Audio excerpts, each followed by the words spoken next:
Good morning students.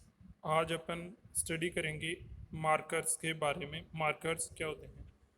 तो markers ऐसे tools होते हैं जिनकी सहायता से अपन किसी भी लिविंग ऑर्गेनिज्म में किसी भी ट्रेट को हैं वो पहचान सकते हैं। जैसे मान लीजिए कि किसी डीएनए की सीक्वेंस को आइडेंटिफाई करना है या किसी प्रोटीन का स्पेशल की कोई प्रोटीन हैं वो किसको कोड कर रहा है, आरएनए एक्सप्रेस होकर के प्रोटीन बनाएगा तो वो प्रोटीन है उसका लेवल कितना है, क्या है।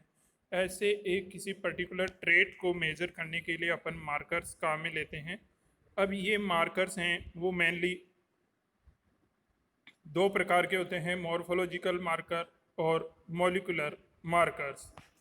मॉर्फोलॉजिकल मार्कर्स हैं वो क्लासिकल मार्कर होते हैं जो किसी भी ऑर्गेनिज्म की एक्सटर्नल मॉर्फोलॉजी के बेसिस पे, जैसे कि मान लीजिए कि स्किन कलर है या किसी प्लांट की हाइट है या किसी ऑर्गेन में लिविंग ऑर्गेनिज्म ह्यूमन बींग्स में उसकी हाइट है, ये उसके मतलब जो एक्सटर्नल करेक्टर हैं उसके आधार पर अपन अगर किसी ऑर्गेनिज्म की ट्रेट को मेजर करते हैं कि मान लीजिए कि प्लांट की हाइट है वो स्मॉल है या लार्ज है, तो उसके बेसिस पे अपन कह देंगे कि प्लांट लंबा है या छोटा है। इसी प्रकार अगर किसी ऑर्गेनिज्म में किसी ह्यूमन बींग्स में कलर देखें तो ऐसे किसी भी अगर एक्सटर्नल मॉर्फोलॉजी के आधार पर अपन अगर किसी ट्रेट को आइडेंटिफाई करके उस ऑर्गेनिज्म को पहचानते हैं तो वो मॉर्फोलॉजिकल मार्कर्स में आते हैं। मोलिकुलर मार्कर्स हैं वो बेसिकली हैं वो मैक्रो मोलिक्यूल्स के आधार पर, जैसे कि आपके डीएनए है, आरएनए है, प्रोटीन है, एंजाइम्स हैं, इनके आधार पर अब अगर किसी ऑर्गेनिजम्स की स्टडी करते हैं तो वो मोलिकुलर मार्कर्स में आते हैं। अब मोलिकुलर मार्कर्स भी दो प्रकार के होते हैं, एक होते हैं जेनेटिक मार्कर्स और एक बायोकेमिकल मार्कर्स। बायोकेमिकल मार्कर्स में जो भी आपके एंजाइम की एक्टिविटी है, मीन्स आपका प्रोटीन्स हैं उसका एक्सप्रेशन कैसा हो रहा है, एक ही एंजाइम के है वो मल्टीपल फॉर्म हो सकते हैं तो हर टिश्यू में उसका एक्सप्रेशन लेवल है वो डिफरेंट हो सकता है, इसलिए उसके आधार पे अपन अगर किसी ट्रेट को अपन आइडेंटिफाई करते हैं तो वो वाले मार्कर आते हैं आपके बायोकेमिकल मार्कर्स में। थर्ड हैं आपके जो जेनेटिक मार्कर्स अपन जो डीएनए मार्कर्स होते हैं जिसमें किसी एक स्पेसिफिक डीएनए सेगमेंट में डिफरेंस की वजह से कोई आपका ऑर्गेनिज्म में वेरिएशन क्रिएट होता है तो उस डीएनए सीक्वेंस के कारण होता है जो कि ईच इंडिविजुअल में क्या होती है, डिफरेंट होती है, वो ही जेनेटिक मार्कर होते हैं। जेनेटिक मार्कर में जैसे आपके RFLP है, AFLP है, RAPD हैं जो कि डीएनए की सीक्वेंस के ऊपर डिपेंड होते हैं।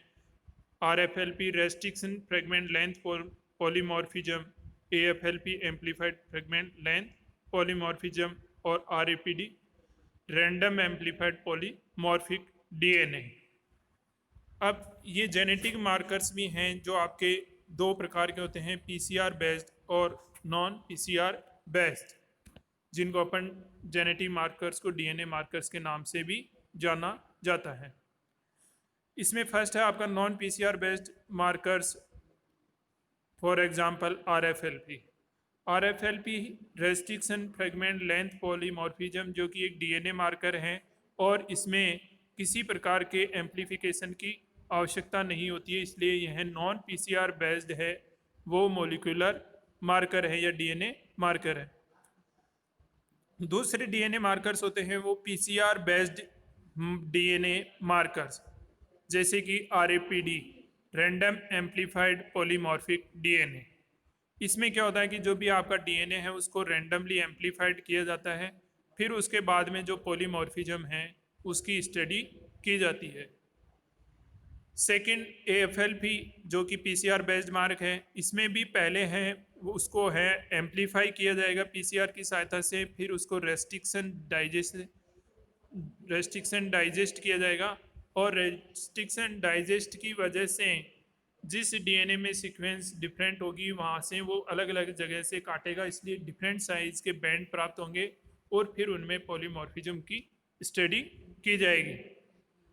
थर्ड है SCAR sequence characterized amplified reason.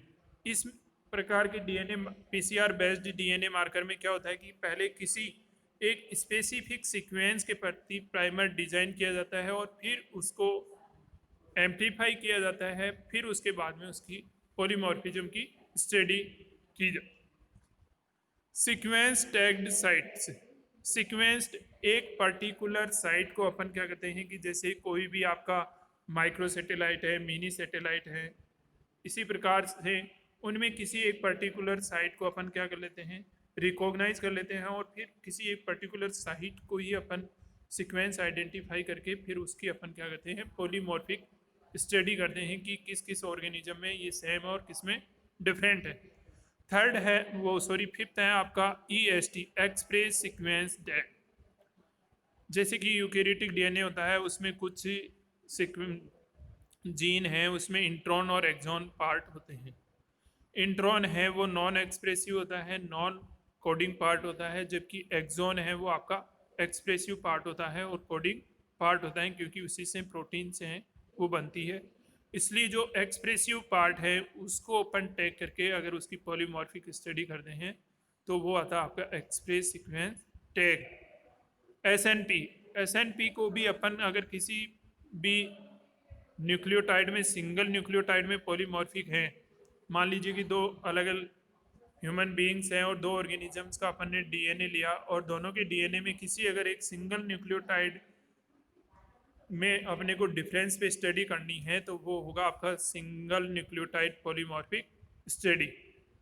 Simple sequence repeat, we know that some sequences are repetitive in the DNA which create polymorphism in an organism. These sequences are also used as a DNA markers. Caps, cleaved amplified polymorphic sequences, कुछ specific sequence होती है उसको cleave कर लिया जाता है, फिर उसको एम्पलीफाई किया जाता है और एम्पलीफाई करने के बाद में उसकी पॉलीमॉर्फिक स्टडी की जाती है। इस प्रकार से ये डीएनए मार्कर्स हैं वो आपके दो प्रकार के हो गए, नॉन पीसीआर बेस्ड और पीसीआर बेस्ड मॉलिक्यूलर या डीएनए मार्कर्स। अब अपन नेक्स्ट क्लास में स्टडी करेंगे आपके RFLP के बारे में, जो कि एक non PCR based molecular marker है।